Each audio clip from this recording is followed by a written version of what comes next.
अस्सलामु अलैकुम वरहमतुल्लाहि तआला वबरकातुह।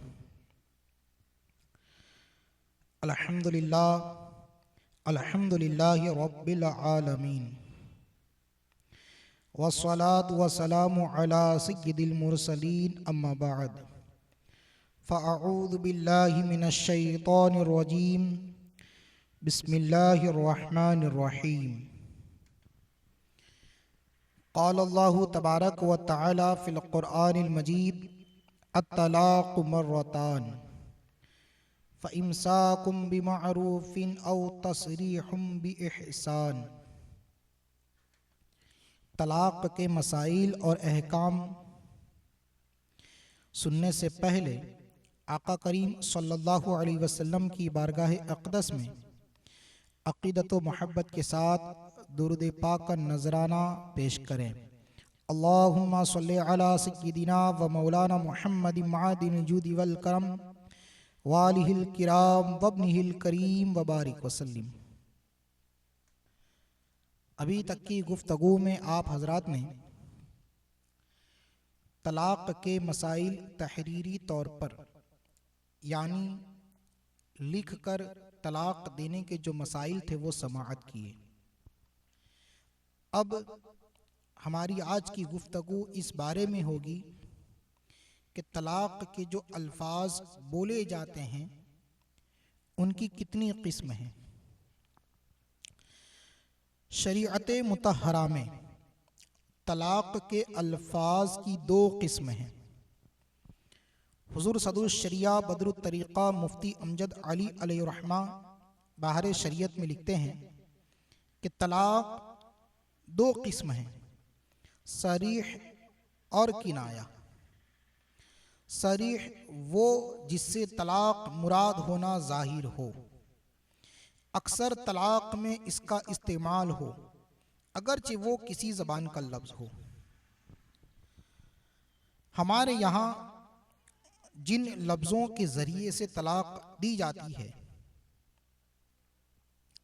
आम तौर पर उसकी दो किस्म हैं, एक सरीह और एक किनाया।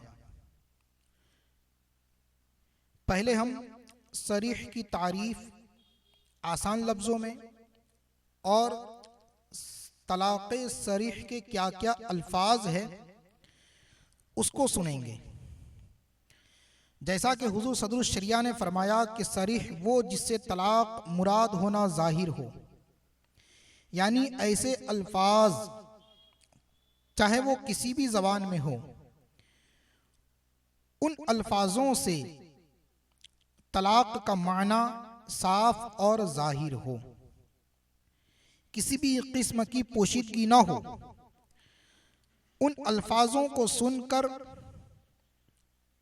तलाक़ होना ही मुराद लिया जाता हो, जिसका माना व मतलब बीवी को छोड़ने के आते हों, तो ऐसे तमाम अल्फाज को तलाक़ सरीह के अल्फाज कहेंगे।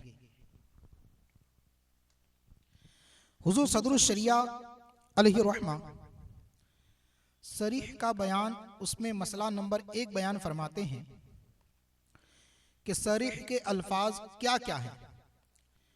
हुज़ूर सदरुल शरिया लिखते हैं कि लफ्ज़ सरीह मसलन मैंने तुझे तलाक़ दी, तुझे तलाक़ है, तू मुतल्लक़ा है यानी तू तलाक़ वाली है, तू तालिक़ है, तुझे तलाक़ दी गई है, मैं तुझे तलाक़ देता हूँ, ए मुतल्लक़ा। ये सब अल्फाज सरीह है। इन सब अल्फाज का हुक्म ये है कि इन तमाम लफ्ज़ों से एक तलाक़ रजई वाक़ई होगी अगरचे कुछ नियत न की हो। ये अल्फाज सरीह तलाक़ के अल्फाज है। तो अगर किसी मर्द ने अपनी बीवी को इन साफ वाज़ेह अल्फाज में कहा मैंने तुझे तलाक़ दी, या तुझे तलाक़ है, या तू मुतल्लक़ा है, या यूं कहा तू तालिक़ है, या यूं कहा कि मैं तुझे तलाक़ देता हूँ, या यूं कहा कि ए मुतल्लक़ा, तो ये तलाक़ सरीह के अल्फाज हैं। इनमें से कोई भी लफ्ज शौहर अपनी बीवी को कहेगा तो एक तलाक़ रजई वाक़ई होगी। अगरचे उसकी तलाक देने की नीयत न भी हो, मगर जैसे ही मर्द ने अपनी बीवी से ये कह दिया, तलाक वाक़ई हो जाएगी। तलाक सरी के बहुत सारे अल्फाज हैं। हुज़ूर सदरुल शरिया ने बहुत सारे अल्फाज तहरीर फरमाए हैं। चंद एक मैं यहाँ पर जिक्र कर देता हूँ। असल अल्फाज तलाक तो लाम अलिफ काफ है। हुज़ूर सदरुल शरिया फरमाते हैं कि अगर किसी ने तलाक गैन के साथ, तलाक ता के साथ, तलाक छोटे काफ के साथ, तलाक ता और छोटे काफ के साथ, या तलाक या तलाक या तलाक या तल्लाह या तलाक या तिलाक, बल्कि तोतले की ज़बान से, मर्द तोतला था तो उसने अपनी ज़बान से तलाक कह दिया, तो ये अल्फाज भी सरीह के अल्फाज है। इन लफ्ज़ों से तलाक़ रजई वाक़ई होगी अगरचे नियत न हो, क्योंकि ये तमाम अल्फाज तलाक के लिए इस्तेमाल किए जाते हैं और तलाक में ये अल्फाज सरीह है।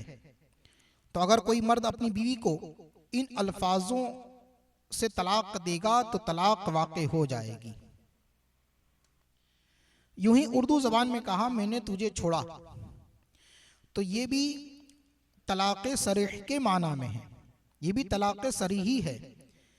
इन अल्फाज से कि मैंने तुझे छोड़ा, इससे एक तलाक़ रजई वाक़ई होगी, कुछ नियत हो या न हो, क्योंकि मैंने तुझे छोड़ा ये तलाक के लिए सरीह है।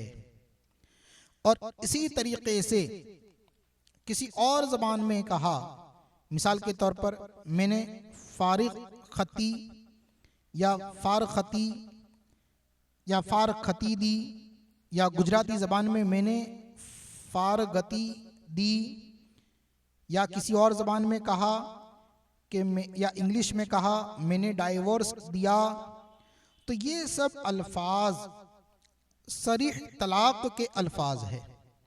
तो अगर किसी ने अपनी बीवी से उर्दू में कहा मैंने तुझे छोड़ा, मैंने तुझे तलाक दी, या गुजराती में कहा कि मैं ताराती छूटा छेड़ा लीधा कि तने फारगती आपी, कि या फिर इंग्लिश में कहा कि मैंने तुझे डाइवोर्स दिया, तो ये सब अल्फाज तलाक़ सरीह के हैं। इन तमाम अल्फाजों से एक तलाक़ रजई वाक़ई होगी अगरचे उसकी तलाक देने की नीयत न हो। लिहाजा अगर कोई शख्स अपनी बीवी से ये तलाक़ सरी के अल्फाज कहेगा, तलाक पड़ जाएगी।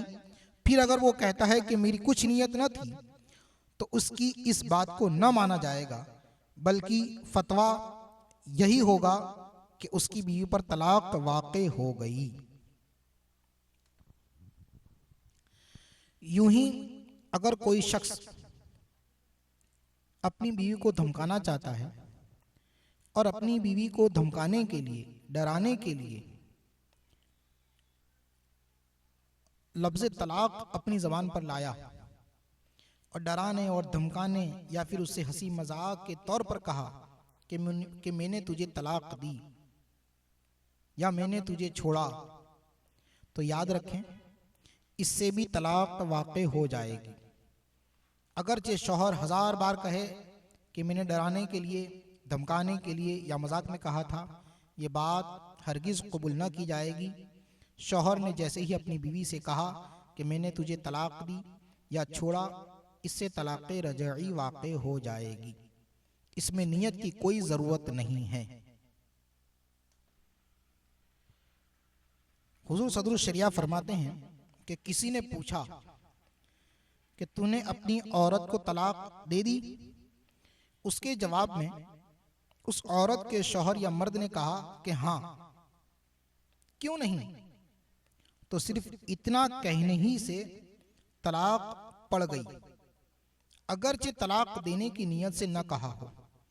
वजह उसकी ये है कि इस बात में कि हाँ या क्यों नहीं, इस बात का इकरार है कि मैंने अपनी बीवी को तलाक दे दी है।